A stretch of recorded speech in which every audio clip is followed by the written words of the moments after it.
Welcome back to the Carla and Krabby Show, boys and girls, and to week one of the college football season, and what a week it's going to be.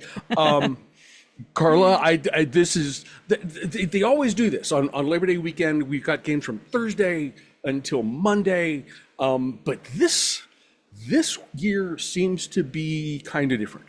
Yeah, I agree. As I was going through the games this week, I'm like, this is the best week one that we've had in several years. Mm-hmm. We went through that stretch, pre-COVID, mm-hmm. where week one was just absolute banger after banger after banger. And then it kind of COVID and then scheduling, like you didn't have the scheduling because so many things got messed up during the pandemic. And so now the scheduling is starting to pick up and we're having why did you agree to this game? Like maybe we just came up with our show title for the week. Mm-hmm. Why did you agree to this game edition? What were you thinking? What were you thinking? Yeah, that might be. Because this weekend is just going to be, you might not, like a quad box might not do it on Saturday. Mm-hmm. Mm-hmm. You might need two TVs. Particularly in that 3:30 window. I almost broke out the second television last weekend in the evening, refrained because I knew, this is the week to do it. And the crazy thing is, it's not just the ranked on ranked games or ranked teams. There are unranked games that you look at this could actually tell us a lot about what this team is about this season, what their outlook is. That it is up and down the schedule. So it's going to be really cool. Certainly requiring Ohio State and Texas fans to sort of be in mid-season form. Right here at the end of August, but we will get to that and the rest of this week's games in a moment. We always look back before we look ahead. AJ has family obligations this week and will not be able to join us in person, although we can look forward to a Group of Five After Dark report. But we should probably, Carla, in AJ's honor, start with Hawaii beating Stanford in the T.C. Ching Athletic Complex in Honolulu on Saturday night, in prime time, no less. Yeah. No, it was a heck of a game, and for the life of me now, like I'm forgetting the quarterback's name. I should have written that down, and I didn't. AJ, I'm sorry. You can hate on me next week. But what a gutty performance! Really was. What a gutty performance. Getting dinged up in the first half and then essentially like playing quarterback on one leg for the entire second half of that game. He broke off on some quarterback scrambles that I was kind of like, what are you doing?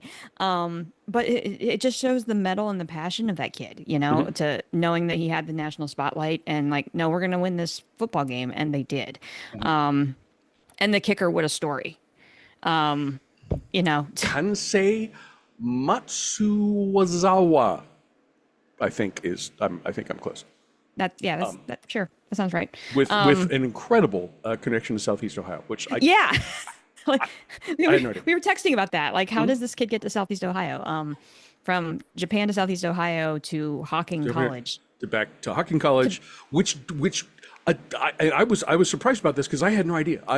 When I was a student at OU, Nelsonville, Ohio is just up the road. It's literally 15 minutes away. Hocking College didn't play football when I was a student. They didn't play football until 2016. So I didn't know this program even existed.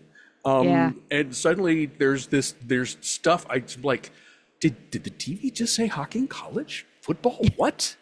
And AJ was able to straighten that out for us. But just an incredible effort. I think they were down 10 early in the game. Spotted them 10 in the first quarter. To come back and Matsuzawa's kick to seal it at the end. Hopefully that will spell nice things for the beloved Bows as they proceed through the season. They kind of have a tough one this week, but maybe not. That's an interesting game. I almost put that one on this. We have so many games to talk about. We had to cut some good games, and That game I actually was thinking about because Yeah. Hawaii now comes to the mainland and plays Arizona this weekend. And that's an Arizona team that like was so inconsistent last year. Yep. Yep.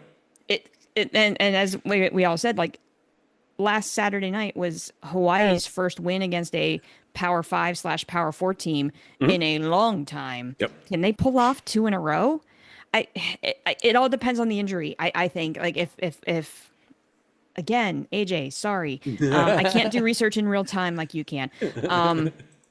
But like if he's still hurt, that's gonna be tough. That's gonna be a tough road to hoe for them. But no, Alejado, Micah that's Alejado. it. Yes. Thank you. You're welcome. Yeah, if Alejado is still hurt, that's gonna be tough. But if they can tape him up and he can go, the kid's a baller. Yeah. You know, and he's gonna cause some problems for some defenses. And who knows, maybe the Bows can win two in a row against the P4. That would be a lot of fun. That would be a lot of fun. And AJ, we're pulling for your Bows this week. AJ would be unbearable. It would be fantastic. And that game is like stupid late too, so we'd be getting texts in the middle of the night from AJ. It'd be great. We would be. What else did you see on Saturday that kind of got you wound up for the season? How about what I didn't see? What did you not see? Lines on the field in Ireland. There was that. Even after they repainted them at halftime, they were just like gone. They're gone. This is not an art that the Irish grounds crew has mastered, apparently. Which baffles me because it rains in Ireland. It does. Yes. A lot. Yes. You would think they would have that figured out. I don't know. Aer lingus apparently means no lines. But that game was messy. It was super sloppy. And the one thing that kept coming back in, as AJ predicted, like, okay, Big 12 buffet open in week 0. Right. Let's go. But what I thought was interesting, and I didn't really think about this when we talked about the game last week until I watched part of the game. And I realized that like Farmageddon's like one of the best rivalries in the Big 12. And starting the season with that game is huge. But at the same time, there's a piece of me that's like, I'm really sad that we didn't get that game on a campus. You know what I mean? Yes, like, I get that. Like, they kept cutting back to Little Manhattan, right? And the fan bases in their respective, but Little Manhattan a lot. And I was just like, man, that fan base, like this is their game. And for it to be on the other side of the world, while cool for the players and cool for the people that were able to travel to the game, like there's a piece of me that's conflicted about this, that we lost one of the best. I mean, if everybody remembers, Farmageddon was the game, 2 years ago that was played in like 2 feet of snow. Yes, I think so. And was one of the best games of the year. And last year it was one of the best games of the year on campus. And it was still a darn good game, even with as sloppy as it was in Ireland. But I feel like there's a piece of that game that just wasn't quite the same. That is a danger with the preseason showcase games, and it always has been. I went. One of my dad's younger brothers lived in Princeton, New Jersey, years and years and years ago. My dad and I drove out, picked him up, went to the Meadowlands to watch Ohio State play a very good game, a tight loss to Alabama, and as that week 1 game. And it was fun. It was an amazing game. Both teams had a lot of fans there, but it's not Dublin. That stadium packs them in, which is nice. At least there is some atmosphere there. This is just in the old Meadowlands building, and you can't help but think, man, if this game was in Columbus, or in Tuscaloosa. I mean, either way. And we have Ohio State has that coming up in a couple of years. So, but yeah, I know exactly what you're saying. It's fun for us, for the casual fan, to get that matchup early on, and it's a fun way to start the season. But especially if you're a fan of those two teams, it's a shame not to see that game played in the snow and mud and whatever else the planes can throw at you. And now you don't have that game to look forward to, because that game is always towards the end of the season. And like rivalry games, like that's what gets you amped. That's what you're playing for. You know this very well, right? Last week of the season rivalries, like that's what you play for. And it's not going to happen this year. Now, it's still a possibility. These two teams could meet for a Big 12 title, and we might Sure, get Farmageddon round two. sure. It Anything is possible in the Big 12, as we Hmm. know. Hmm. But yeah, it just wasn't quite the same. The only other thing I wanted to mention was kudos Dan Mullen for pulling that game out. But who boy, you better find a defense, Danny, buddy. Danny, what are you doing? 500 yards to an FCS team? Oh boy. And not, Um, as we mentioned last week, not a good one. mhm, mhm, mhm. It could be a long season for the Rebs. Either that or they're gonna have to just score more than us go. And with Mullen, I mean, I'm not putting that past him. No, Um, no, because we've seen that that before. But that could very easily be the MO for UNLV. I hopefully that's it because I'm not sure they're going to find a defense between now and like conference time. right? Yeah, I like that can work in some leagues. I'm not sure that works in the Mountain West. Hmm. Yeah, They are still in the Mountain West, right? High conference as far as I realignment. know, Yeah, I think so. I think yeah. so. For now. We'll see. Nobody knows. But yeah, no, yeah, that's gonna be a problem for UNLV. Hmm. But yeah, I mean, what a great week zero. It was fantastic up and down. I'd written down stuff to talk about Dan Mullen and the Rebels. To get out of that game with a 38-31 win, geez, required some luck, required some work, and yes, they're traveling to face Sam Houston this coming weekend. Should be a win, but last weekend, yeah, it was a lot closer than you thought. So don't know what Dan might have up his sleeve. The other thing that I got, and I talked about this a little bit last week, I was firmly on the Kansas State bandwagon. I made that pronouncement, and I said Kansas State was going to win this game. I was I was distressed. I was distressed through the first half by the play of Avery Johnston. He looked uncomfortable. He looked unsteady, and that translated to all of Kansas State's offense through the first half, and even past halftime. I don't think he when we got to the end of the third quarter, that's when things kind of started to loosen up, and he started to look like him. So I'm not sure if that was weather, slick ball and sloppy footing and all that stuff. Not a good start, but a good final quarter and a half of the game Yeah. when I thought, okay, he's got his feet under me. May or may not win this game, but all right. So there were that was a fantastic game, and then getting to watch Hawaii and Stanford, that was fantastic and a super incredible effort from the post quarterback. We're not going to mess around much this week Yeah. because we have a few games to talk about. Before we do that, AJ is going to take us through his group of 5 after dark slate. There are games, there are good games in after dark. There are games that start at 11 o'clock, 11 p.m. for those of you who might be inclined to caffeinate and stay up. I am not among them, but AJ is going to tell us. We may talk about some of the same games, but AJ is going to tell us what is on his radar for week 1. AJ. Hello, everyone. It is this week's Group of 5 After Dark Report. And like I said last week, Bows by a million. They spotted Stanford 10 and came back and won it. Doesn't really matter.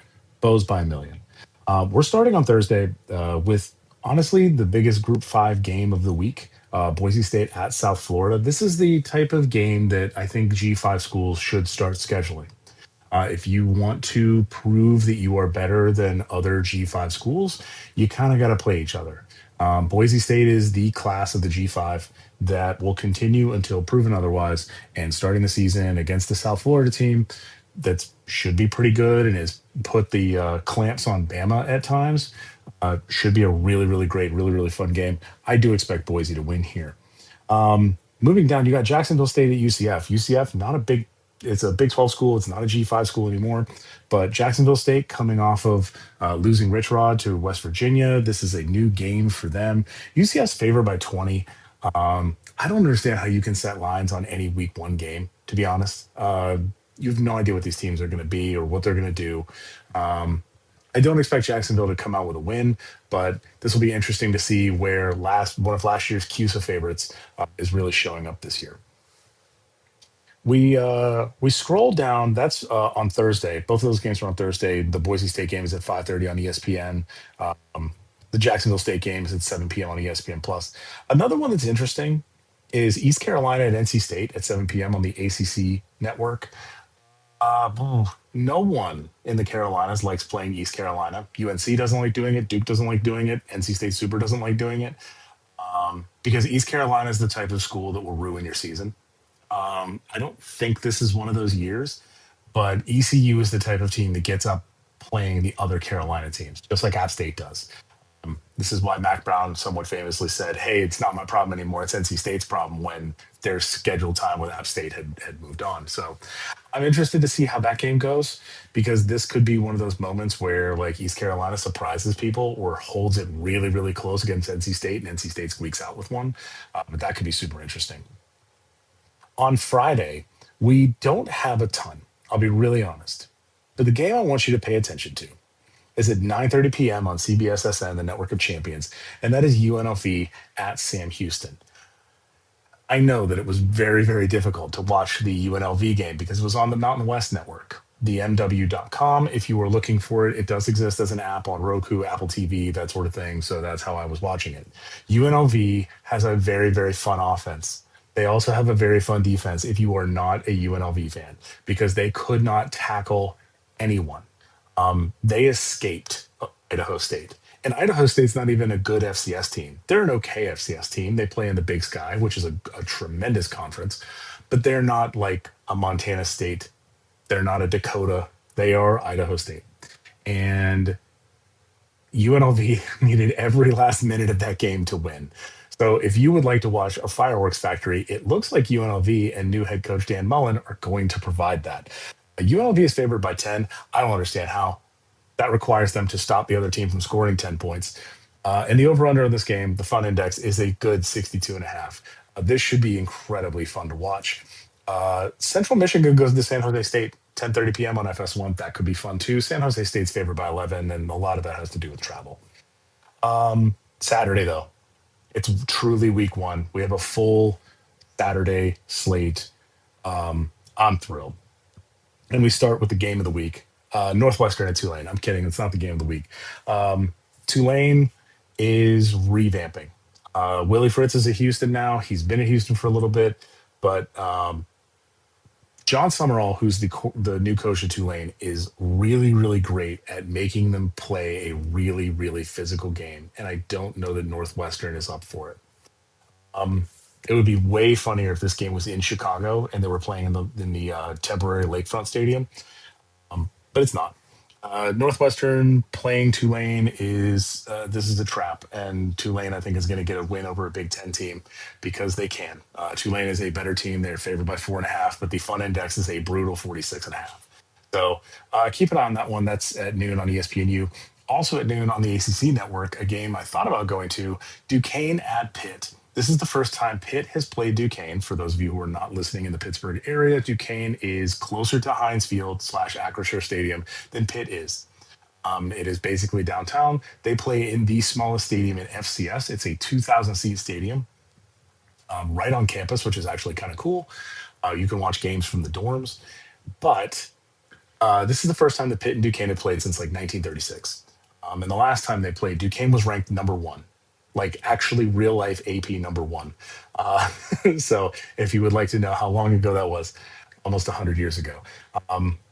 They've not played since. This is the first time. I think the stadium is actually going to be somewhat full-ish or more full than a normal Pitt FCS game would be because of Duquesne and a bunch of Duquesne alum who want to see them play Pitt. But I expect Pitt to roll here. There's no line on this game because it's FCS, FBS. They usually don't do that. Also, Carla and my beloved Robert Morris Colonials will be West Virginia at 2 p.m. on ESPN Plus. Tune in to watch probably not a great showing by our Colonials. Breaking in a new quarterback against a FBS team, probably not a great idea. We scroll down though. A game that I'm somewhat interested in is Marshall at Georgia at 3:30. Not because I think Marshall's going to win. Truly, it could not be further from the case. I'm interested to see what Marshall even is because half the team is currently playing at Southern Miss. When their coach left, he took basically half the team with them to the point that Marshall couldn't play their bowl game. So I'm interested to see what Marshall is, but it's going to be hard to see with Georgia being who they are. So I would just kind of keep an eye on this and keep your eye on Marshall this year, first like 2-3 weeks of the season to see what they're going to be, because it will be very interesting to see what happens when a team that lost half of its lost its whole staff and half of its team has to come back and do it all again the next year. It's a really, really weird situation. I'm going to pair these two games together at 3:30 on Fox. We have South Dakota at Iowa State, and at 7 p.m. on ESPN Plus, we have North Dakota at Kansas State. You flew all the way to Dublin, Ireland for Farmageddon, had an absolute banger of a game, and you come back to Dakota teams. Not great scheduling, guys. Not great. That's not what you want to do. I don't expect either team to lose, and they're not playing the proper Dakotas. They're playing North Dakota and South Dakota, not the state versions, the Dakota heavies, as it were. But this is a real choice in scheduling. We have a potential body blow theory. Just you played a really sloppy physical game, and then you had to fly halfway around the world, and now you get to do it again. So we'll be interested to see what happens in those games. Speaking of FCS teams, you probably shouldn't schedule. Hey, Oregon, what are you doing? Oregon at home at 4 p.m. on the Big Ten Network, playing Montana State, day of recent FCS title game appearance, and did not lose their coaching staff and most of their players to an FBS program after the season. Oregon, baby, what are you doing?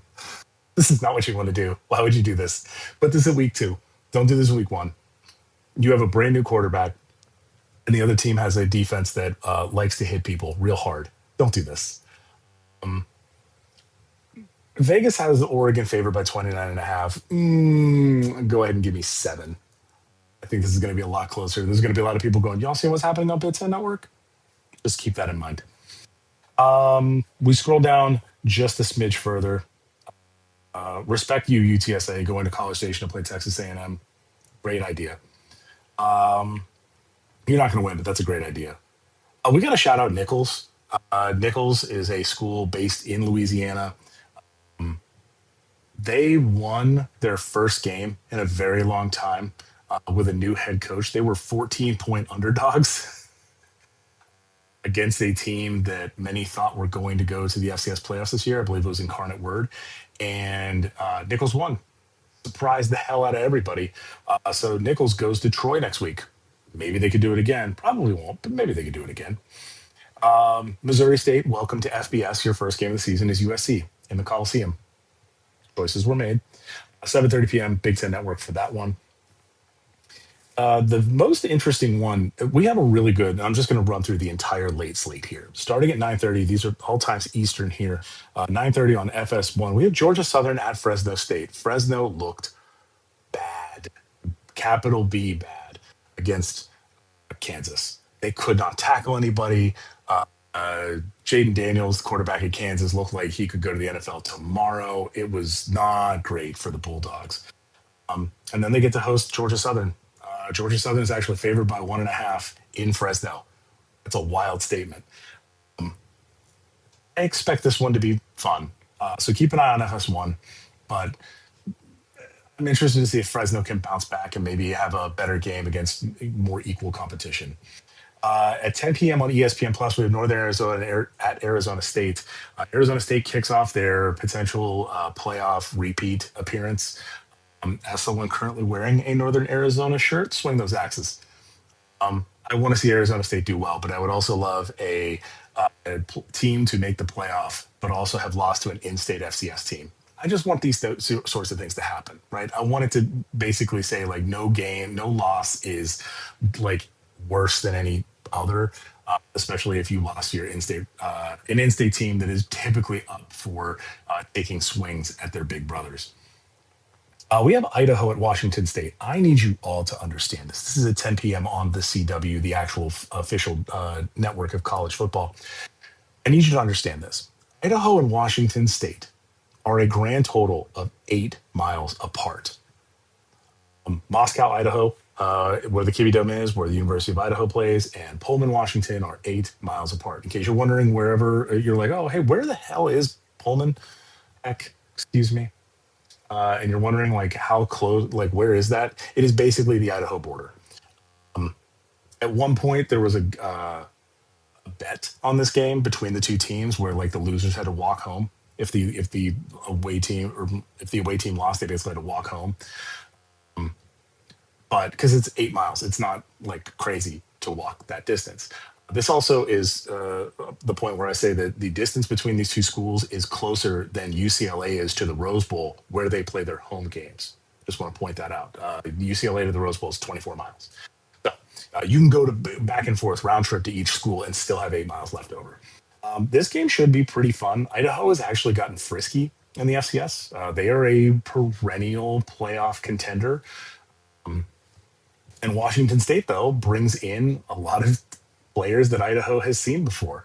They are bringing in South Dakota State's head coach and a whole lot of talent from South Dakota State themselves. So I expect Washington State to be really physical this year. But Idaho to have some indications as to what Washington State wants to do. Cougs are favored by 13.5 there. On index is 50.5. Should be pretty fun. On ESPN at 10:30, we have a Pac-12 game.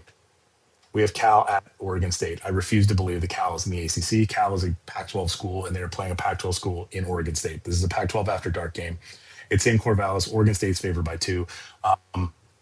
Yes, Oregon State will get up for this game. Yes, they will want to beat Cal because they want to prove that the Pac-12 is not dead and that, hey, you dorks left, and we're going to show you why you shouldn't have, or why you should have. Why you should have left, and this is actually for the best because you don't have to see us anymore. That's on ESPN Plus. That should be a very, very fun game. We have my beloved Bows, the Hawaii Rainbow Warriors, going on the road to Arizona. That will be on TNT at 10:30 p.m. Arizona's favored by 17.5. I don't know what Arizona is going to be. Noah Fafita's gone. Taro McMillan is gone. Jed Fish is currently coaching in Washington. I truly don't know what this is going to be.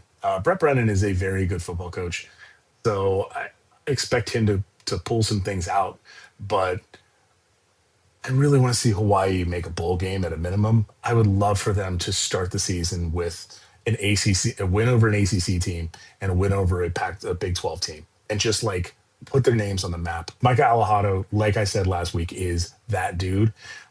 He was that dude last year. He continues to be that dude. I hope his foot heals quickly, but I think Hawaii could be something special this year. At 11 p.m. on Fox. That's right, at 11 p.m. on Fox, nationally televised network game, Utah at UCLA. Hey, UCLA, here comes a bag of nickels. Not the state school in Louisiana, a bag of literal metal nickels. Utah's favored by 6, and they have Devin Dampier. I am very, very excited to see what Utah's going to be this year because Devin Dampier at New Mexico was fantastic. They brought his OC with him to Utah, and I think that could really turn around what Utah is and what they've traditionally been, which is just a really hard-hitting team. We're going to run the ball down your throat, and I think he puts like a level of athleticism into that program that they haven't had in quite a while. Cam Rising was great, but Devin Dampier is a completely different type of quarterback, and I think that could be really, really interesting. And finally, at 11 p.m., we have Colorado State at Washington at 11 p.m. on the Big Ten Network. This would previously be a Pac-12 network game. We are again in the dark ages where this game shows up on the Big Ten Network. Colorado State, this ain't it. I love that everybody wants you to be good, but it's not going to happen. Washington State excuse me, Huskies. Excuse me, pardon me. I said Colorado State, and then immediately said Washington and said Washington State. I did not mean to put you in the same grouping as the Cougs. You are the Huskies. You are purple and gold. Washington's probably going to win this by a whole bunch. There are games on Sunday and Monday. In fact, the Monday game between TCU and UNC is going to be, I don't want to say must watch, but there's going to be a lot of eyeballs on that game for Bill Belichick reasons and not TCU or UNC football reasons.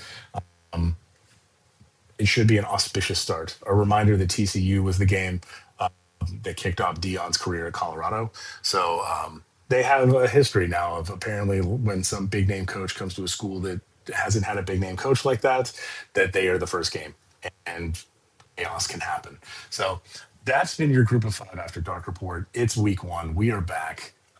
I'm very, very excited for the season to get started. And I hope to see you on the internet on Saturday. And we will talk next week about how much of this I got right or wrong. Okay, bye. Back. Actually, Carla, crappy. Back to you. Thank you, AJ. We miss you. Wish we could have been. Wish you could have been here to talk about your beloved Bows, but and their week 0 win. But we will. I think we'll have a lot of chances to talk about Hawaii this football this season. This weekend, so many games. As I said before, starting on Thursday.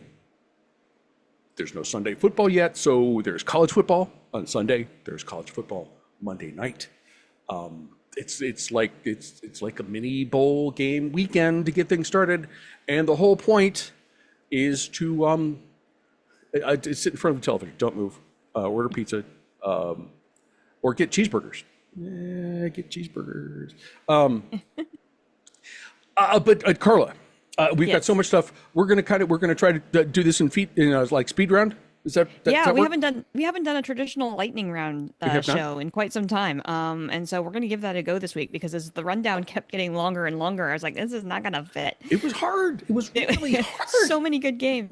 And you don't want to listen to us talk for 6 hours. So we're not. We're going to rip through these. Although no guarantees about the game in Columbus. I might have a few extra things to say about that. But our sampling of college football starts on at 5:30. Get home from work early, folks. 5:30 p.m. on ESPN. Number 25, Boise State at South Florida. Boise favored by 6.5 points. The AJ Fun Index is a really fun for early in the season, 63 points. Carla? Part of that's probably because South Florida doesn't have much of a defense. There's that. So, but it's interesting. So this is like, just like we talked last week about Kansas State, we were all in on Kansas State early on. We were unanimously on the Boise State bandwagon as being like the cream of the crop in group of 5. So this is their first test, obviously being the first game. They have to travel a long ways for this game. That's a long road trip to go all the way down to South Florida. So that's going to be an interesting kind of factor in this game, I think. The length, it's probably one of Boise's longest trips of the year. So we'll find out if they're still the class of the group of 5. South Florida is not expected to perform at the top of the conference this year. They're going to be kind of middle of the pack in the American. So this should be a game that Boise wins and should win pretty easily. But we'll see how the trip and all that and what does the 2025 Boise look like. Fun fact, as I was reading up on South Florida, because I didn't know a lot about them. Do you know who USF's kicker is? I do not. It is Nico Grammatica. Yes. Grammatica. That Grammatica. Oh. Martin Grammatica's son, yes, is the kicker at South Florida. So if this game comes down to kicks, advantage USF. Assuming he is also Automatica.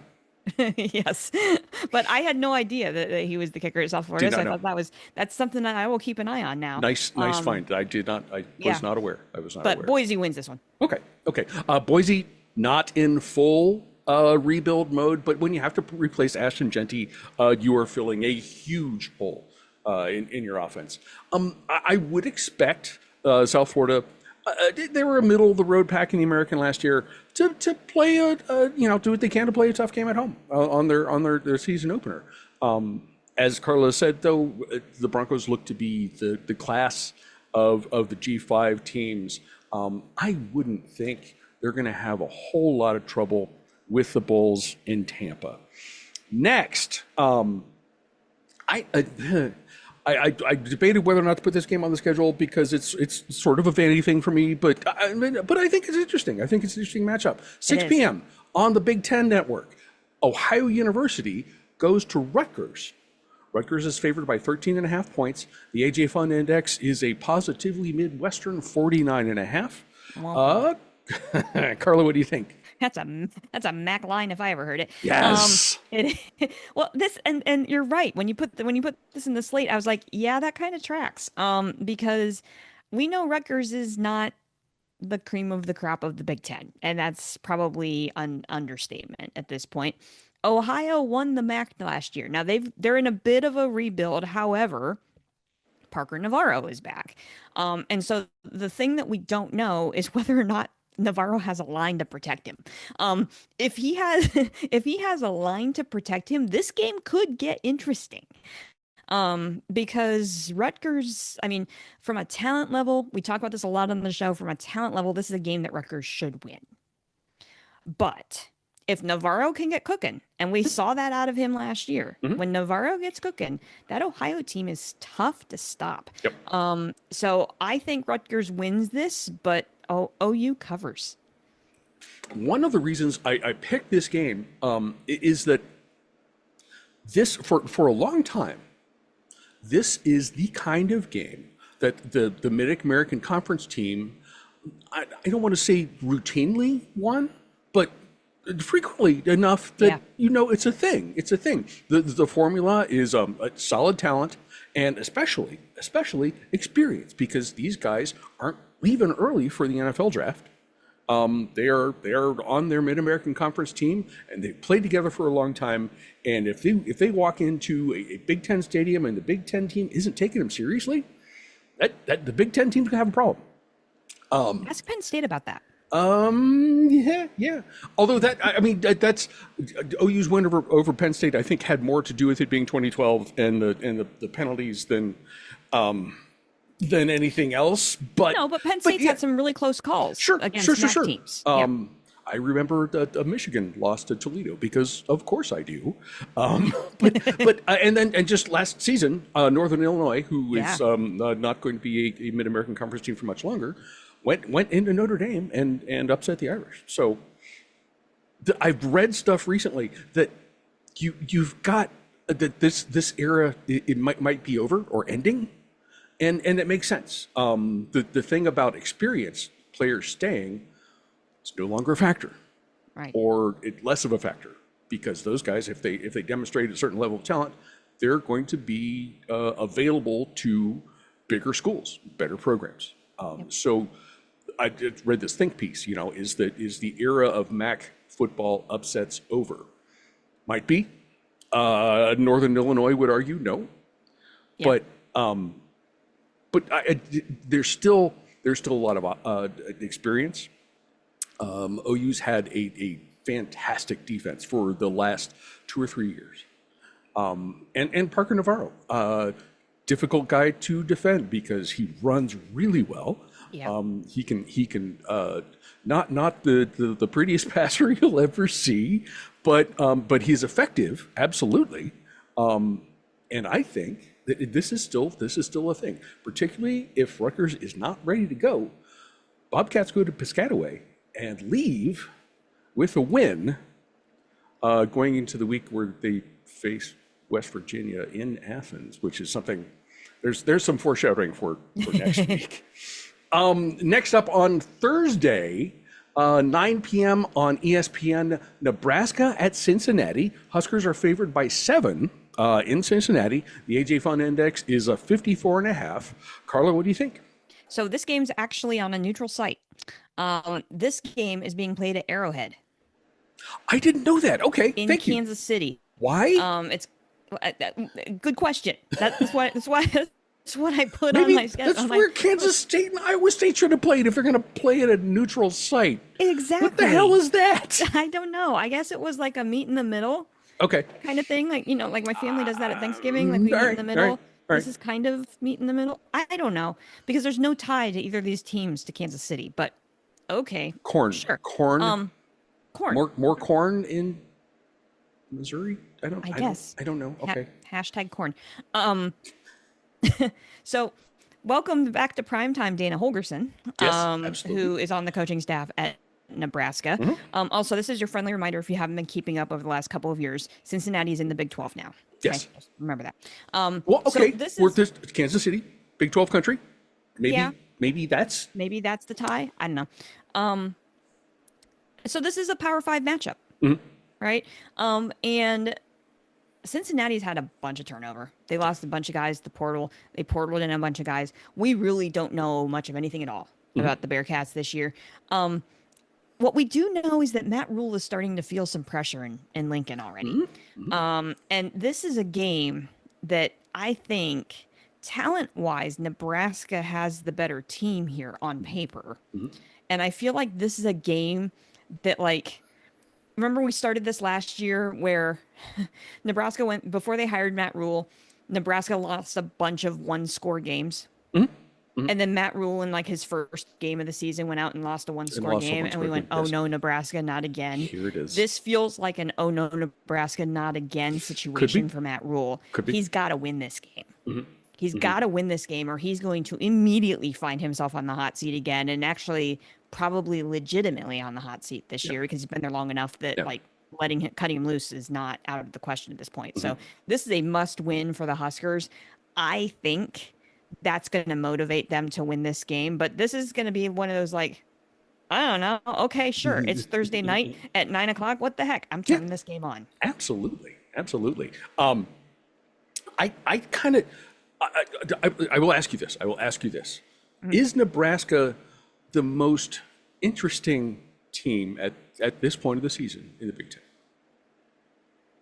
Obviously, you've got you've got the big boys who are favored to be national players. We talked about that last week. But I look. What's your answer? What do you think? So there's three teams that I'm kind of like, I can't make out heads or tails whether or not they're gonna get into the mix this year.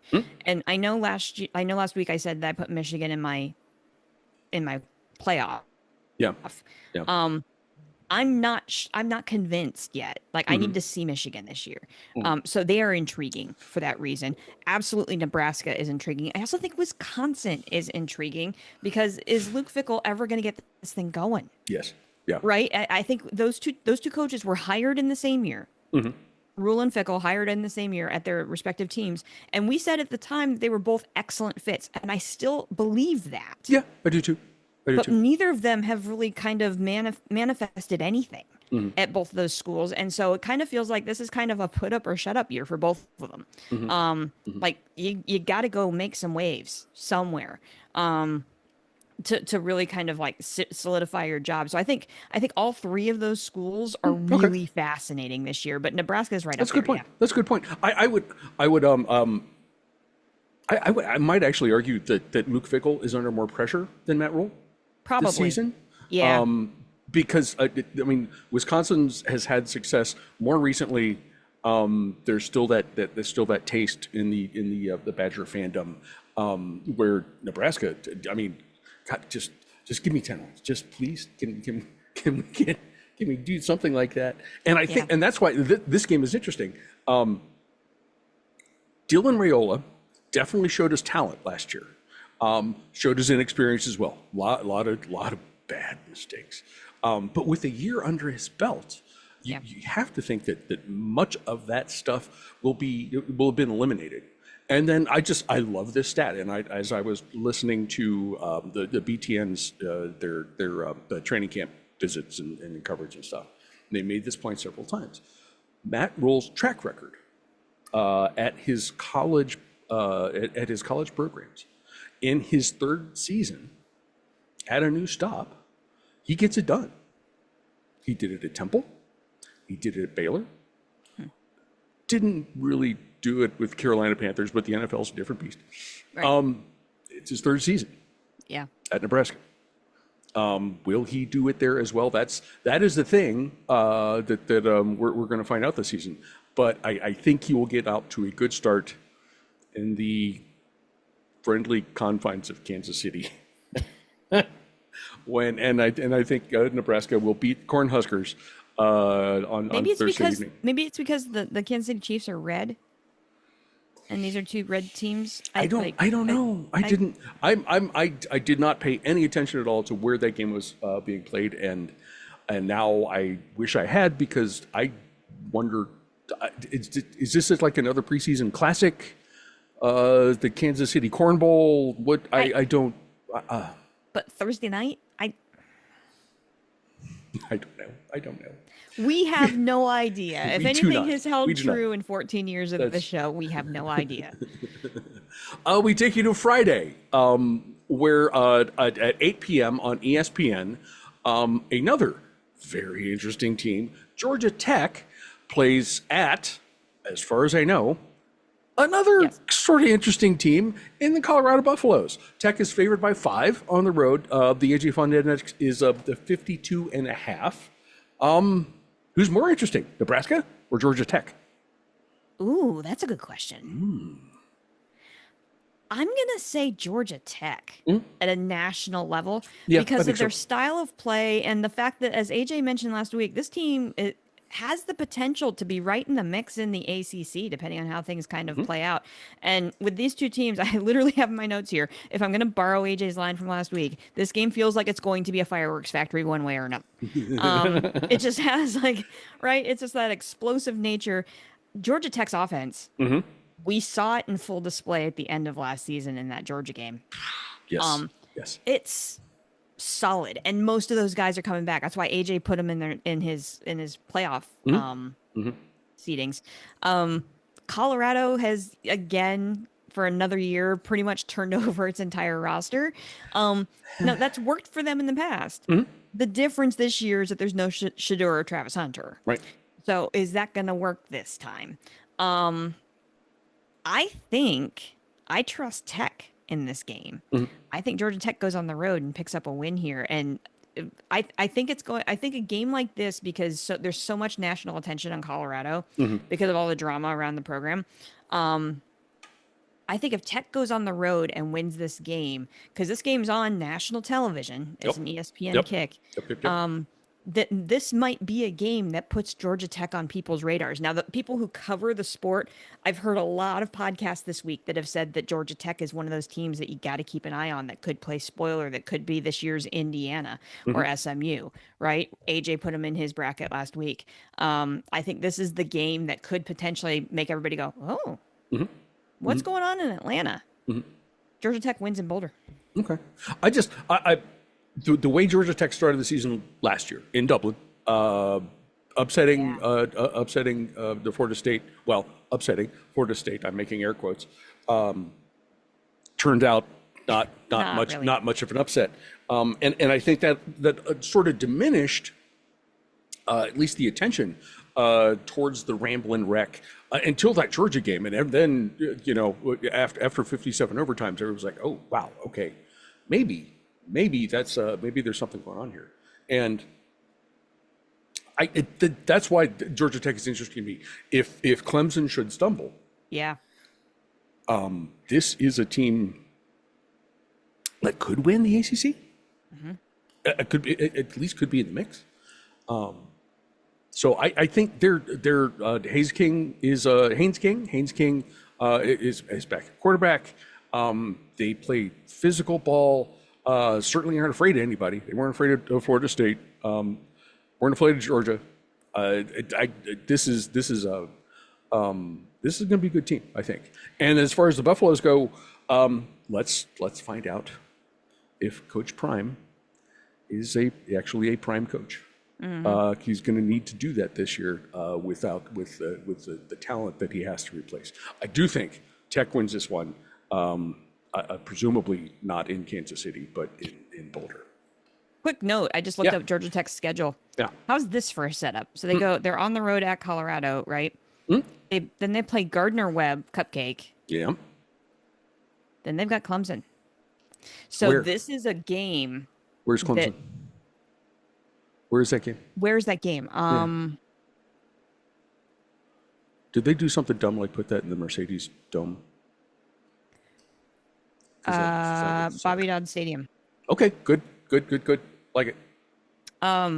So that's intriguing. Yeah, Because very much. if you get a Tech team that gets national television, national exposure, big win on the road at Colorado, you give them a cupcake, and then Clemson comes to town. Whoo boy, let's go. That's going to be a game to keep an eye on. More foreshadowing, boys and girls, by the Yeah.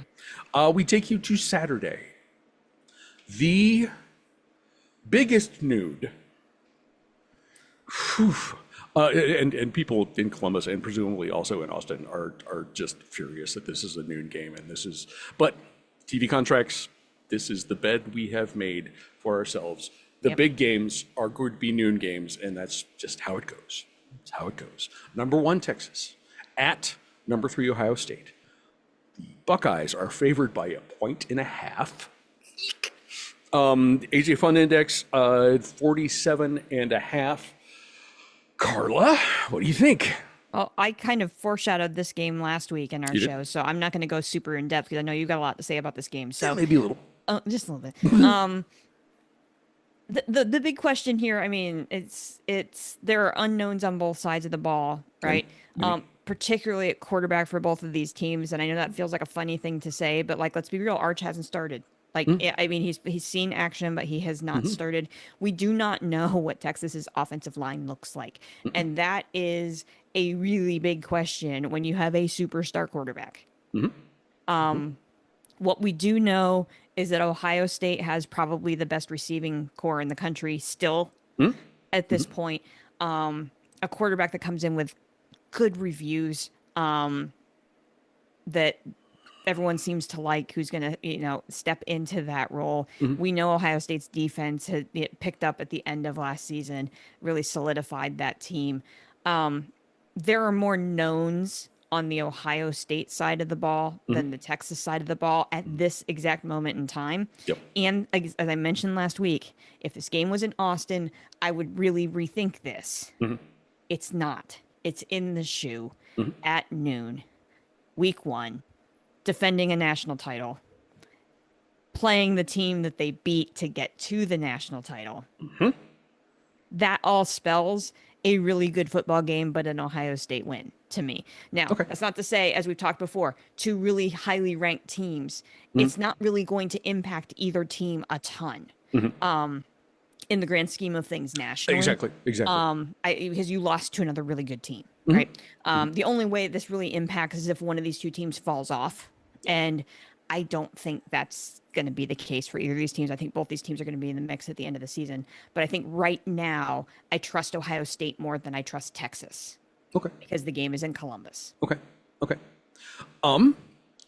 You'll have yet more foreshadowing. You'll have a chance to talk about this game being played in Austin if we do season 15, because it's right there. Speaking of which, I will start by saying this: anyone who has ever suggested that Ohio State has soft schedules can bite me, because there's this game at Texas next year, and then there's the home and home versus Alabama in 27-28. So whatever. The toughest game of Ohio State's playoff run, for sure, was Texas. And Ohio State needed to break a crazy screen pass at the end of the first half. And Ohio State and Texas was a play away and 8 yards away from making this game really, really uncomfortable for me when Captain Jack jacked up his former roommate and returned the fumble for a score. Texas defense should be really good again. Texas offense and Ohio State's offense are in similar positions. You mentioned the quarterbacks. The Manning has arguably a little more game experience under his belt. Justin Sayin has the best receiver group to in the country, and it's led by the best offensive player in the country, Jeremiah Smith. I think Ohio State. I'd also give Ohio State's offense an edge because of the offensive line. There are still new starters, but not 4 of them, as Texas is dealing with. Both teams will have NFL caliber players on the offensive line. Ohio State's players, guys, are just a little more experienced. That is a big difference. I'm thinking the biggest difference, however, comes in the best defensive player in the country, and that is Ohio State's safety, Caleb Downs. He's always in the right position. He always puts pass coverage in the right positions as well. He is not just physically talented. He doesn't just close with ridiculous speed and make tackles. He is incredibly football smart. And that is a factor that's going to make things really difficult on the Manning. And I think that will be enough to make a difference for Ohio State to win, especially in front of what should be a pretty intense crowd, even for a noon game on Saturday. So that wasn't bad. I didn't talk for a half hour, so that's No. Okay. If I am still capable of watching football at 3:30 p.m. on Saturday, I will. You're going to need 6 TVs. Because the games at 3:30 just keep going, friends. 3:30. We've narrowed the list down a little bit, but among your many options will be number 8 Alabama at Florida State. Bama is favored by 13.5. AJ Fun Index is 50.5. Carla, this is like the Mystery Bowl. What are these teams going to look like? That's a good question because, I mean, Florida State had nothing. Imploded. Yeah, they had absolutely nothing last year. And by Alabama standards, you could argue that's an implosion as well. Yeah, it's a rebuild. Yeah. It's and this year they're in a rebuild because they've got a new quarterback too. This is if there was a we have no idea bowl for this week, this is it. Because we really don't have any kind of clue as to what either of these teams are, and it's also intriguing. This game's in Tallahassee. That adds another level of intrigue. Here, what we do know is that Bama should be solid defensively. They bring back a lot of starters on the defense. So defensively, they should be in pretty good shape. But what does that offense look like? Who knows? I mean, you could have said that about Alabama last year at any point during the season. Really. I mean, they had a fantastic quarterback, but beyond that, it was kind of like, and so that's why Alabama didn't make the playoff. Florida State can go nowhere but up at this point. And there's an interesting little wrinkle here. Okay. Last week we talked about, I think, as part of the Where Are They Now? Tommy Castellanos, quarterback from Boston College, is now the starting quarterback at Florida State, portaled in. Fun fact. I wish AJ would have reminded us of this. So it's not a new move, but this is just another friendly reminder. Do you know who the offensive coordinator is at Florida State? I should. I should, but I do not. It is Gus Malzahn. Yes, that's right. And the reason why Tommy Castellanos transferred is because the two of them started together at UCF. When Gus Malzahn was there. Gus Malzahn recruited him to UCF. Then he went to Boston College. Malzahn ends up at Florida State and then essentially recruits Tommy back to play for him. So you have your offensive coordinator reunited with a quarterback. And let me tell you, if there's anybody that wants to beat Alabama, it's Gus Malzahn. This is true. This is true. Because he remembers. He remembers. I know more about that Alabama defense than I know anything at all about Florida State. I am still saying the pick here is Alabama, but man, Gus is going to meddle in this game. This game is going to be closer than anybody thinks, but Bama ekes it out on the road. That adds a little spicy element to this game for sure. And I in my notes, I called it's the Mystery Bowl. Neither one of these teams lived up to the reputation last year. Florida State was dreadful. Alabama was, again, Alabama standards, really not good. But you presume that in both cases, these problems are going to either be corrected or be going in that direction. Whole new season, and we're going to get a look. We're going to get a look at these early mysteries. Does Alabama have a quarterback? Does Boston College transfer Thomas Castellanos, will he melt in the heat in Tallahassee? Will Kalen DeBoer start wearing collared shirts, as Alabama fans complained last year? And will it make a difference if he does? I don't know.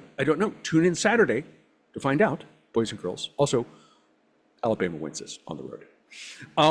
Also at 3:30 on Fox, this is, of all the games in this, this is the one that stands out to me. Is like, what are you doing? What are you doing? South Dakota at number 22 Iowa State. The Cyclones just coming off of their victory in Dublin. Iowa State is favored by 14.5. The AJ Fun Index, again, a proper Midwestern 47.5 points. Carla, what are the Cyclones thinking? Trap. It's a trap. It's a total trap. It's a total trap. You go to Ireland. You beat your arch rival. You have to fly halfway around the world to come back to Ames, Iowa. And now you play one of the top 5 programs in FCS. It's a trap, friends. Iowa State should win this football game. Absolutely, but without question. South Dakota has pulled these games off before. North Dakota has pulled these games off before. What do we always say? Never play a Dakota. Team ending with Dakota, it's bad. Is no bueno. Yeah. Iowa State wins this football game. It's ugly. Hammer the under. South Dakota covers. Okay. Scheduling a Dakota after travel.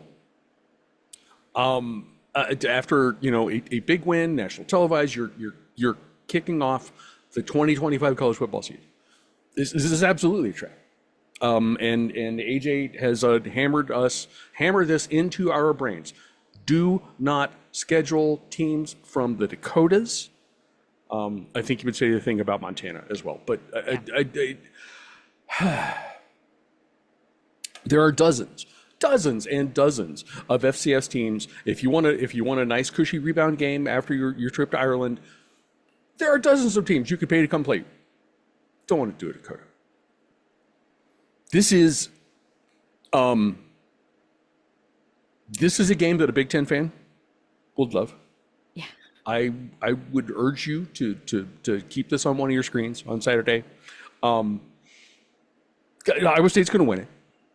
But I think at least for a while, it's going to be uncomfortable. It's going to be a game, and again, if that continues, which one? Who did Colorado play early last season? Do you recall? I think it was North Dakota. I think it was. I think it was a one of the Dakotas. It was one of the Dakotas. Of the northern variety. And that game, they Colorado almost lost that one. So, good luck, Cyclones. I think you're going to win. I don't think you have a lot of fun on Saturday afternoon. Colorado played North Dakota State. North Dakota State. Okay. This is what and we're won saying. by 5. And this is what we're saying, boys and girls. Don't schedule Dakotas. You're getting more than you really bargained for. What were you thinking? What are you thinking? Come on, what are you thinking? 7:30 p.m. on ABC, LSU, number 9. The number 9 Tigers from Death Valley are visiting the number 4 Tigers in Death Valley. The number 4 Tigers, of course, are Clemson. Clemson is favored by 4. The AJ Fun Index is 57.5. We've got Tigers and Death Valleys, and how is this going to go? Oh my! Come on, you set me up for that. I did, one. and you handled it well. You handled it well. I was just spiking. It's all the volleyball that's been on TV for the last week, right? Yeah. No, it's interesting because we seem to be all most people are talking about is Texas Ohio State, and rightfully so. So that is a really good game. This game is just as important. Because you have a Clemson team that arguably this is one of their toughest tests. Now we went through that last week. They got Georgia Tech. That's going to be a huge test now that we think. Miami is probably going to be a big test, but this is their real significant test. We don't know if any of those teams are going to be ranked when we play them. Kate Klubnik is legit good. Yes. He's turned into a legit good quarterback. And on the other side of the football, he gets to play Garrett Nussmeier, who opted to return for his 5th year. Also good. Also very good. Yeah. This feels like a quarterback duel to me in some aspects of it. I honestly, I really like. I didn't pick this game. I'm like, I'm looking at my notes, and I couldn't make up my mind. Okay.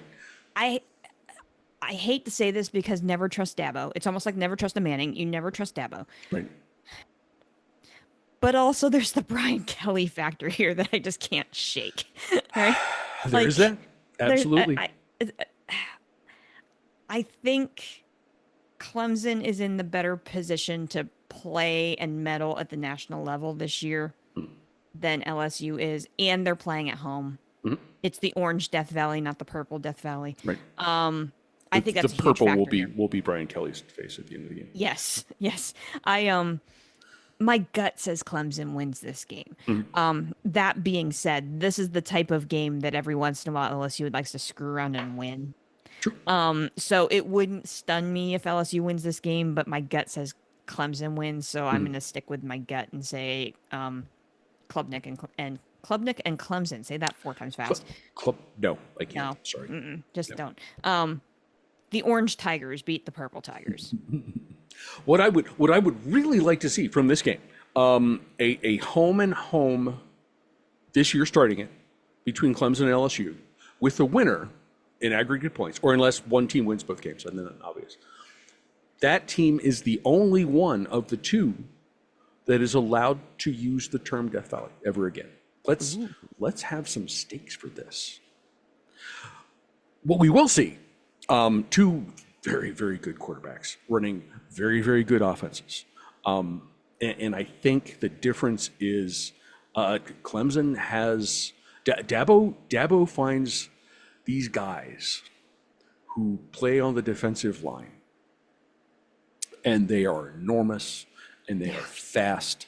And I think that just that unit in and of itself could be the difference in this game. I think Clemson wins a tight one at home, and we still have too many Death Valleys and too many Tigers to deal with. At 10:30, we're getting into AJ territory. At 10:30 p.m. on ESPN, Cal at Oregon State. The Beavers are favored by 2 at home. The AJ Fun Index is a not really Pac-12-ish, 50.5 points.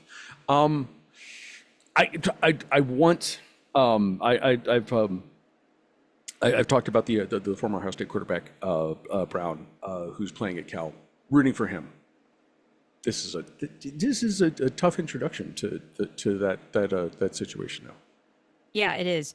Although before we get into this game, I must say, friends, we have a legit Pac-12 After Dark this weekend. It is. Here's one. Here's one. It's old school Pac-12 After Dark. If you miss Pac-12 After Dark, I hate to say it because this is a marathon weekend, friends, but this is your weekend to caffeinate. Because this is like the only time all year that we get this. We have not 1, but 2 legit Pac-12 After Darks. And then if you add in the Hawaii-Arizona game, you get your Arizona test, or you get your Hawaii test and a dose of Pac-12 on top of that. I would point out now the Big 12, but I would point out the Sunday games don't start until 3:30, so you can sleep until then. That's true. That is true. You have Just recovery a thought. period. Just a thought. Yeah. I like that. Cal has, as you mentioned, Cal has a bunch of question marks. A bunch. Brown came in and pretty much everybody else left. So we really don't know what Cal is going to be this year. And this is a tough haul up to Corvallis, because Oregon State, I don't know if you've looked at their schedule. Like last year, their schedule wasn't much because they didn't have a conference, right? So it was kind of like whoever's available. And so they had to hodgepodge a schedule together, and it wasn't great. This year, Oregon State has a legit schedule. I don't know if you've looked at it. Like it's like there's some legit teams on there. They play Texas Tech. They play a couple of the old Pac-12 schools, including this game. Like if Oregon State or Wazoo put a run together, they have legitimate schedules that they would be able to be in the national conversation.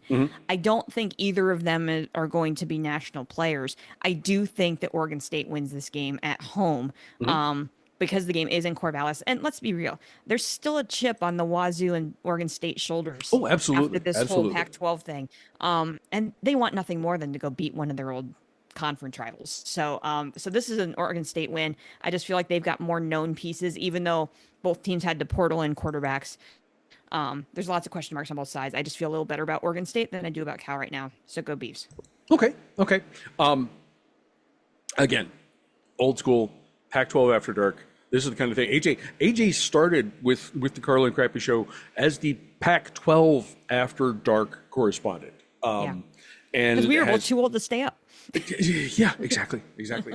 So he caffeinated. He watched these games and reported to us, and it was fantastic. And he has since expanded his role a couple times but now all encompassing the group of five and everything else that he wants to do. This would have been a conference game a couple years ago. And there's that sort of built-in. You mentioned this, particularly among.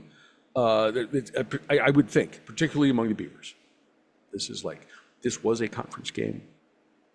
You look askew at this team across the field because you've played them every year for so long. And they left. They split. They are inexplicably in the Atlantic Coast Conference. The All Coast Conference. The All Coast Conference. I think that's the difference. My appreciation for Devin Brown aside, I think the Beavers take advantage of this chance to exact a little revenge on its departed Pac-12 partner, and will win this game at home. 10:30, not late enough for you? How does 11 p.m. sound on Fox? On Fox, not fake, not cable network Fox. On Fox broadcast, Utah at UCLA. The Utes are favored by 6 in the Rose Bowl. The AJ Fun Index is a 52.5. This is also sort of a mysterious kind of situation, perhaps not on the level of Alabama and Florida State, but these teams, Utah was really bad last year for Utah standards. For Utah standards, and UCLA is trying to find its way after a few down years. How do you see this one going? Well, and this is, and then you add in like the essential like trade between UCLA and Tennessee here, and that just adds a whole bunch to this mix, right? Oh, Nico, I can't wait to see you again this fall. I know. Well, and it's interesting because welcome to the West Coast, Nico. You get to play the Utes defense behind a sketchy offensive line. Mm-hmm. I hope you enjoy running for your life. Now, true. The Utes defense is technically inexperienced. They graduated off a lot. There's some guys that portaled out. However, as we know from Utah, they tend to just kind of it's one of those defensive factories, right? Like the next guy up is usually pretty darn good. Inexperienced, but talent level is there. So in this case, because I like that Utah defense, and there's still a whole bunch of question marks when it comes to the UCLA offense, and we all know that UCLA's defense is kind of because they're a West Coast team, and we've talked about this with the California teams that defense is not their thing. So I give the edge here to Utah. But there's another interesting one of those little interesting side stories happening here as I was reading up. What's that? Because for some reason I decided to dig into coaching for whatever reason this week. And fun connection, because everything eventually leads back to Pittsburgh. UCLA's offensive coordinator. Dave Wannstedt. Yeah. Close. Okay. Tino Sunseri. Oh, okay. Tino Sunseri is the offensive coordinator at UCLA. How can he help develop Nico? That's going to be a really interesting thing to watch, right? Because Sunseri never really did anything professionally. He was a CFL quarterback for a while. But he's kind of run the coordinator circuit since leaving the CFL. He's got a legit quarterback to try to groom now and turn into something. That's going to be an interesting thing. It's not going to work out in week 1. But it'll be interesting to watch Nico. And Nico went back to UCLA because that's where he's from. right? And so he just kind of landed in this situation where he's now working with Sinceri. Who knows? This could be the beginning of Sinceri kind of like taking off as an offensive coordinator, because he's kind of run That those could like be. low level kind of things. So this could be a turning point in his career, because again, everything comes back to Pittsburgh, but Utah wins week 1. If he is able to make something work in UCLA, given the struggles they've had recently, new quarterback, there's no question that could be a nice jumping off point for him. For the Sunseri family and the University of Pittsburgh, and Sal and Nino's in the Strip, and now I'm hungry. Now I'm hungry. Sorry. That's really cool, and I did not know I did not know that he was out there. Kyle Willingham had a rough year in 2024. Given his track record and his consistency, I have no doubt that this team will be improved. Last time I checked, Cam Rising is not playing. He's not on the roster anymore. Finally. So after 12 years as a player at Utah, he's finally retired. I shouldn't joke about that, because his injuries were really awful, and and he battled through a lot. I would expect the things you said about Kyle Willingham and talent and plugging people in. They're not just talented, but they are his guys, and they play. I've always appreciated in recent years. I have appreciated Utah football because they were sort of like the Big Ten-ish outlier in the Pac-12, and whatever conference they're in. And it is physical football. It is defensive football. They pound the rock. All of those cliches you want to do 3 yards and a cloud of Brigham Young people and all that stuff. I expect you to rebound this year. That is a long way of saying that. At UCLA, there's Nico, after causing all kinds of drama in the offseason. Landing in the Rose Bowl with the Bruins, where he's from. Okay, good. Nico, buddy, you got yourself a job that will bring you back to Columbus in November when it's cold again, to face the Buckeyes. Perhaps more foreshadowing, because we're looking forward to welcoming you back once again. Either way, Utah wins this game in the Rose Bowl. And that wraps up our Saturday, although there are still dozens of, it's a lot. There's a lot. On Sunday, we started at 3 p.m. I was incorrect when I said 3:30. 3 p.m. On ESPN. Virginia Tech visits Columbia, South Carolina, and the Gamecocks. South Carolina's favored by 8. The AJ Fun Index is 52.5 points. Carla, what do you think? Are the Gamecocks for real? Like, we're yeah, we have no idea. It's week 1, right? But like, this game will be a good measuring stick for them. We should learn a lot more about them playing at home against a decent Virginia Tech team. Although I will say Virginia Tech's in total rebuilding mode this year. They lost a lot, and so we're still trying to figure out who the Hokies are. What I will say is that South Carolina quarterback Lenoris Sellers, like everybody, like he had a good year last year. Like he looks to improve this year. Yes. Could be one of the best quarterbacks in the SEC. So we will pay attention to him. This should be a game that the Cox win at home. But this game, like, it's a sneaky rivalry when they play each other here. So I expect the atmosphere to be pretty juiced. Although it is an afternoon kick, which takes some of that out. But yeah, I think South Carolina wins at home. This will give us a look to the one question. At worst, I think South Carolina will continue to be an annoying program in the SEC. They're 2 seasons ago, they went on this run at the end of the year, and everyone was like, ooh. And last year, there were spurts of brilliance, and it's like, ooh, maybe, and then no. So are they that? Or are they going to be a real problem in the SEC? All right. this is when we begin to find out. But I think this game, they should win without too much trouble.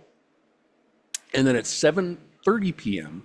on ABC, number 6 Notre Dame at number 10 Miami. Notre Dame is favored by 2.5 points. The AJ Fun Index is 49.5. Carla, what do you think?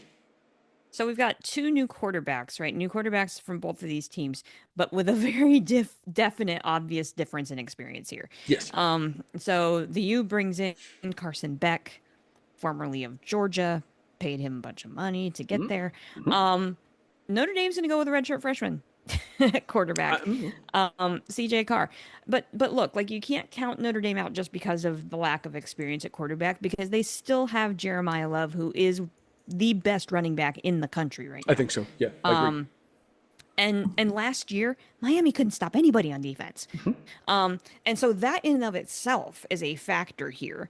And so because of that, even though they have the young quarterback, we don't know how Carson Beck fits into that Miami system. I think I like the Irish on the road here. And they need this game as a resume builder for them. Because they don't have, I mean, their schedule isn't as cupcakey as it was last year, just because some of the teams that they're playing are up a little bit this year, but they still need these key resume builders. Here you have a top 10 ranked team. This would be a nice win for them. I'll give the edge to the Irish, but this is another one of those, I don't know. But I think Jeremiah Love is the difference. Okay. As irritating as I find Notre Dame, I keep coming back to this thing, which is relatively recent. I really like what Marcus Freeman is doing at South Bend. And that not just the Buckeye in me talking about a former Ohio State player. That is a physical football team. They play excellent defense. They have Jeremiah Love, so they run the football a lot, and that's really going to help a redshirt freshman quarterback, whose name I don't even know. CJ Carr. CJ Carr, thank you. If they are, perhaps with that exception, they are solid. Yeah. And if Carr is comfortable, perhaps not asked to do too much, and he shouldn't have to, right. With being able to lean on Jordan Love. They will be in the mix in 2025. And that's, as we talked about with our brackets last week. I think we all had them in the playoffs. Miami, I don't know. Last year, the Canes plugged in a quarterback, and it worked pretty well for their offense, anyway. They returned to that formula this year with Mr. Lamborghini. Carson Beck didn't exactly finish his career at Georgia in solid fashion. Right. And I think in this instance, it is the rematch of the classic rivalry. I think the Catholics beat the convicts this time around, and start off with a resume win under their belts. One more game. There's one more game. Monday. There's one more game. We're not done. 8 p.m. Monday, ESPN, Texas Christian University. Our Horny Toads are at North Carolina. TCU is favored by 3 points. The AJ Fun Index is 56.5. I mean, it's a Power 5, Power 4 matchup, all that stuff. There's one reason this game is in prime time on Monday. Yeah, absolutely. And it's a guy who used to be on prime time on Monday a lot. On Mondays, a lot. Yeah. The first note here. Yes, I'm going here, friends. How funny is it that Belichick's first college game is against the Horny Toads? Womp womp. Sorry. We have no idea. We have no idea who the Tar Heels are. Absolutely none. The only thing we know is who is standing with the headset on their sidelines. Really. That's really all we know. It's absolutely true. Yes. What we do know is that TCU quarterback Josh Hoover is a slinger. Holy cow, did he throw the football. Set a school record with nearly 4,000 passing yards last year. That kid is fun to watch, and if he's got an O-line that can help protect him again this year, that TCU offense is going to be a fireworks factory. I think the Horny Toads spoil the new era in Chapel Hill. They get the win on the road. Okay. Okay. I've seen a lot of discussion in about college football kind of heading in the direction of a more corporate sort of NFL-y structure with NIL and the transfers and managing rosters and all of that stuff. And you know, CEO, head coaches, general managers, those things. If that is the case, if that is the direction we're going, there is no question that North Carolina landed the most corporate, most NFL guy ever. The problem is with precious few exemptions. Pete Carroll comes to mind. Yeah. The job skills don't transfer. They don't transfer. So I'm really curious to see how UNC's players respond to this style, this kind of coaching. I mean, I know it's one thing to walk in the room and he's got Super Bowl rings on all of his fingers and all that stuff. It's another thing to put those skills out on the field and make them work. And meanwhile, Sonny Dykes and TCU, they do what they do, and they want to throw the ball, they want to score, and then they want to score again and again and again. And that matchup is an interesting part of this. Sonny Dykes and that offense versus Bill Belichick and whatever talent he has for defense. I think in this case, TCU is the pick here. Boys and girls, you can hear the Carla and Crappy Show on Apple Podcasts, Spotify, Google, and a variety of other podcasting hosts. You can watch us on YouTube or on the show's Facebook page. You can read us on Substack. If you like us, please subscribe, rate, and review. If you don't, mind your own damn business. And be sure to come back next week because there's been some foreshadowing. And then we're going to actually have a hard time keeping, there's so many games. See how wrong we're going to be. I know, Carla, that you have, there are still more games to talk about. because why not? Why not? No, my honorable mention list is longer than it normally is, friends. So let me go through this very quickly. So first, and I'll do these in chronological order. 2 p.m. Saturday on ESPN Plus. My and AJ's Robert Morris Colonials go on the road at West Virginia in Morgantown. Get them warmed up for the Bobcats. Warmed up for the Bobcats, and there's a backyard brawl happening and all kinds of fun stuff this year. Yes. All I'm going to say is, let's go, Bobby Mo. And that's all I'm going to say about that game. Okay. At 3:30 Eastern on Saturday on CBS. Hearing that over the last weekend was just like, oh. Yeah. It was like, let it wash over you. Yes. Although this is kind of a weak game to put in that time slot, but I understand why they did that because we have Nevada at my number 2 Penn State Nittany Lions. Mm-hmm. The Nits are favored by 44. Oof. Okay. 44. Gonna cover? I don't think so. I don't think Jim cares that much. Why cover? They're going to get the win. They're going to win comfortably. Sure. A nice, easy way to get into the season. Nevada, sorry. Enjoy your time in Happy Valley. No ties in this game, but it was one of those games that I looked at the schedule and went, like we've done a lot with some of these other games. 6 p.m. Saturday on the ACC network. Haven't called that one yet. Coastal Carolina at Virginia. Okay. That's the same thing I said when I saw it on the schedule.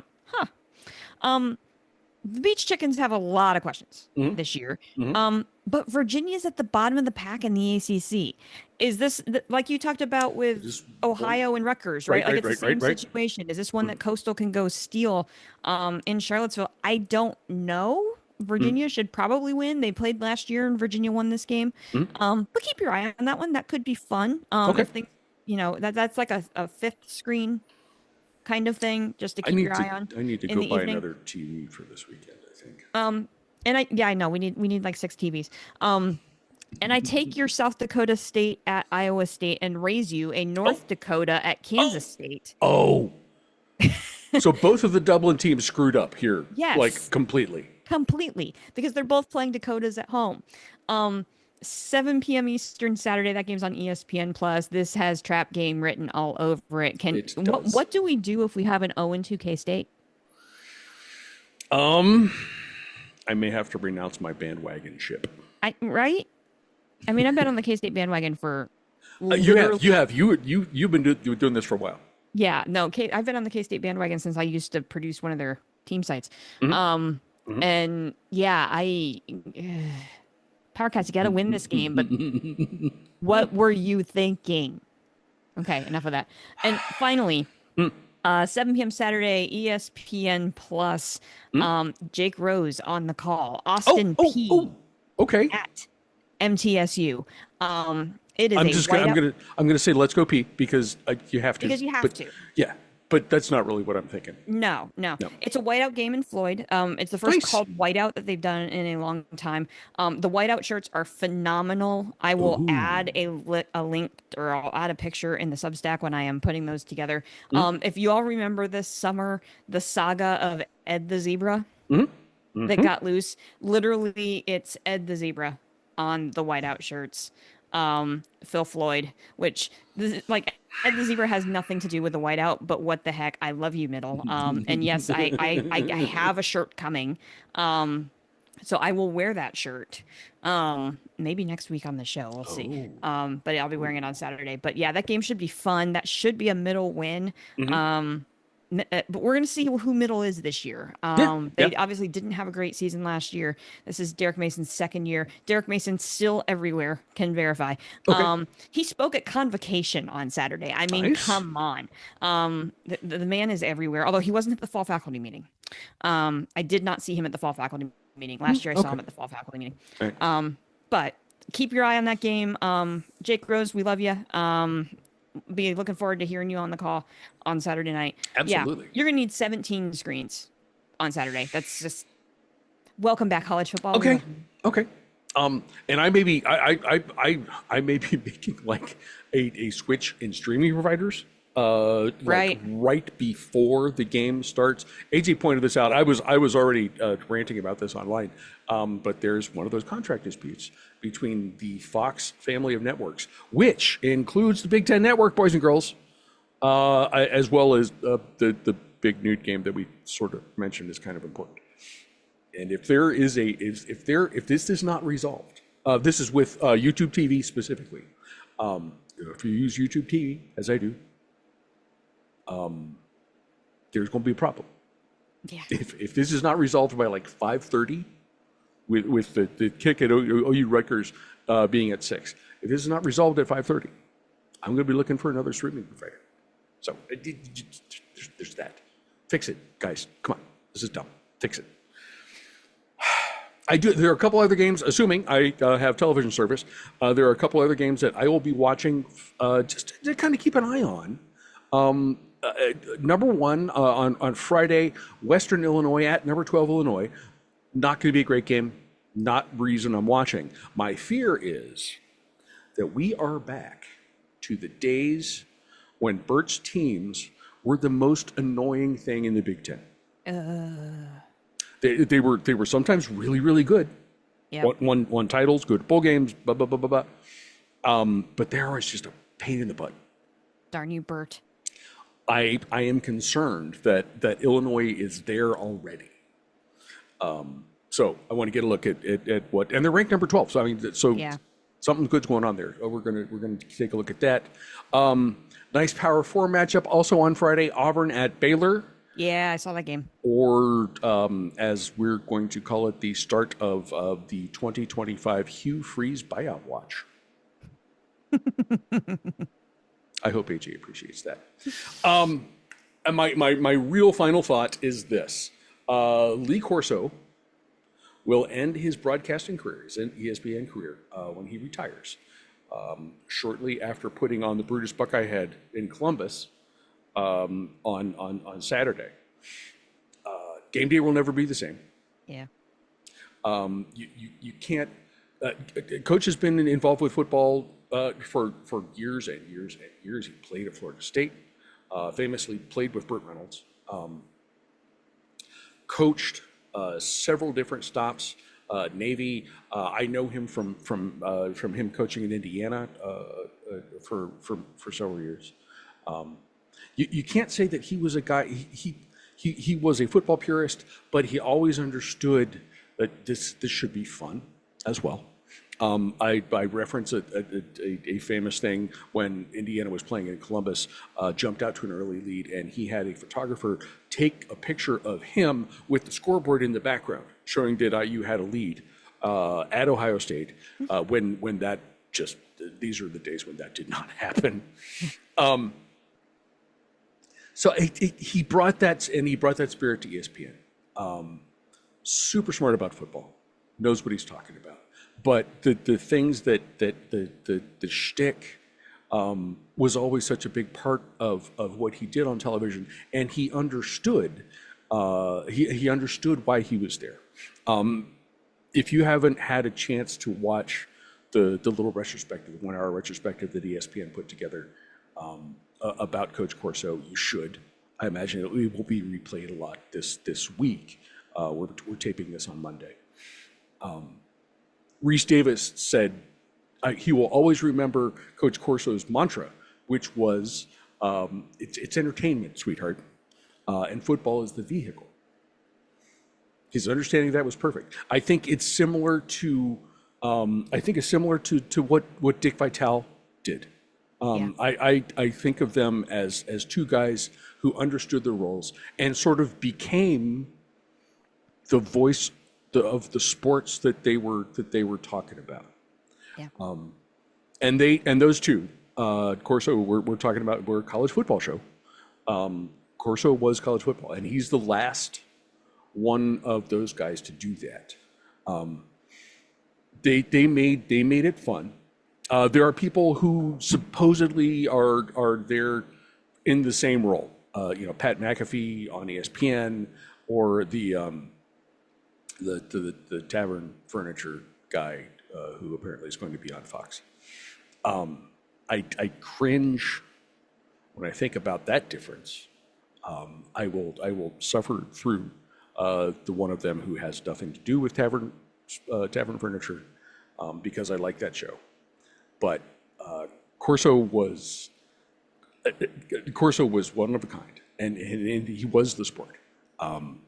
And watching him on Saturday morning when game day comes to Columbus will be a very, very special moment for me, and for a whole lot of other people. So, Coach, cheers to you from the Carla and Grandpa Show.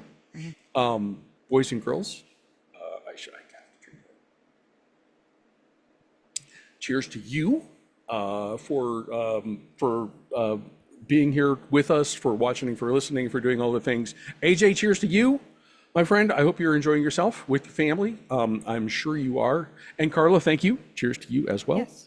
Cheers. Guys, have an amazing, long football weekend. Woo! And we will be back again next week to do this all over again.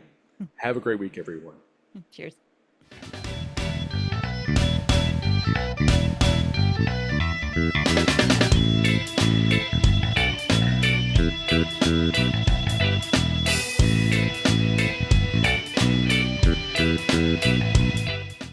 Yeah, people.